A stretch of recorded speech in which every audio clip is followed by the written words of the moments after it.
Awu kanjani? Right mfethu. College lesiyamhluma phela. Phela ngihlale phansi mfethu already ngiyamhluma lapha. Senakho nje bese ungicasa apha nje ngibona nje. Lo mali mfethu ngithatha i-remote. Remote mfethu uhleli la kusofa. Remote la kuwena mfethu usengicasela i-remote. Uyabona ama-OLED manje mfethu. Mfethu anakho ukucika mfethu nami lapha ngakho nje nami yize kuwena mfethu. Ebelele OLED mfethu indaba yayo mfethu mfethu ninte uthi mfethu ngiyalibona mfethu yabo.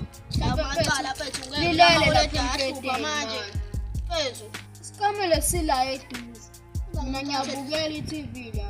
Uyangimemeza sengitshela ngimthathele sikamele. Angeke namana mfethu usekitchen mfethu usangamfundisela umbese mfethu nefoni yakhe. Ula eduze kwakhe mfethu la eduze la sizakuthathela ubhizi.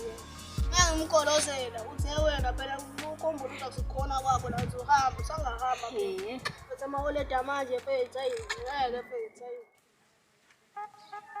Mfethu uyaphi lo fana lona ngiyabona futhi ngizobiza ekhaya ngihambe ngesitolo manje. Le nto esikhuluma ngayo.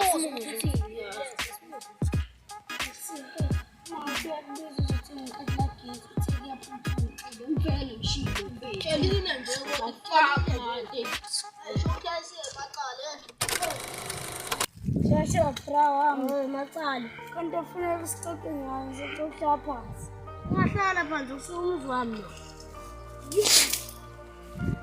Ngifethaza impilo ibuye ibe namanga yazi. Amanga kanjani futhi izolo ngiphumelezile. Ngifaka phansi isicamelo mangivuka ekseni imali angiyitholi ngithola lo izinto. Nawe usakholwa abantu lesinye isikhathi basuke babhulula ngawo. Yazi khona omunye umjiji uGambo wangitshela ukuthi ingane yakho bokazi bayisala bayithola phezulu ebhanqeni.